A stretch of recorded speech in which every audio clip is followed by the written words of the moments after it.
Southern sleeper shark. Not much is known about the southern sleeper shark, one of several huge dogfishes, sharks of a taxonomic order squaliforms, known from high latitudes, and recent discoveries suggest deep-sea environments of lower latitudes, too. The southern sleeper has been recorded in many parts of the Southern Ocean, including subantarctic waters. Whether it extends into the true Antarctic is, like so much else about this deep-water predator, not exactly clear, though the International Union for the Conservation of Nature lists Antarctica as part of its probable range. Like its northern hemisphere relatives, the Greenland and Pacific sleeper sharks, the southern sleeper grows to a large size, at least 14 feet, perhaps 20 feet or even longer. Stomach analyses of captured specimens suggest it preys on cephalopods, including the very large giant and colossal squids, as well as fish and marine mammals. A southern sleeper shark obtained off Chile had swallowed a southern right whale dolphin outright. The huge sleeper sharks of both the northern and southern hemisphere,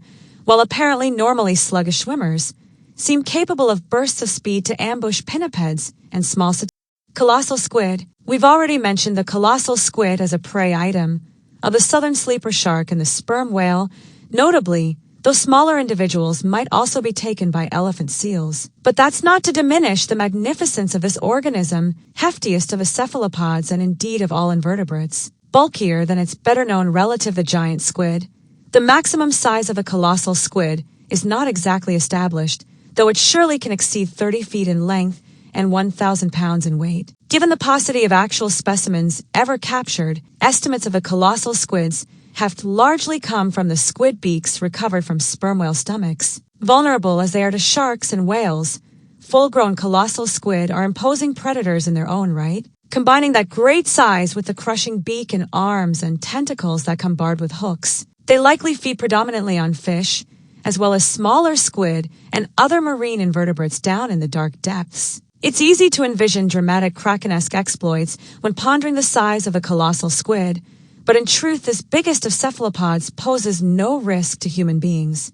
That said, how could we leave it off a list of Antarctica's most awe-inspiring predators?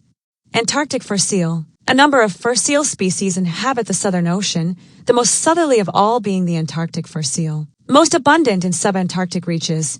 In fact, this good-sized pinniped may exceed 300 pounds. They would only be considered dangerous in the case of a person coming too close, in which case their bulk, sharp canines, and potentially aggressive mode of defense would likely be intimidating to behold. South polar skua, smaller as it is than the giant petrel. The South polar skua is a spunky seabird notorious for punishing people that come too near its nest, hence its inclusion on this lineup. It's also one of the great feathered pirates, obtaining much of its food by robbing the catches of other seabirds.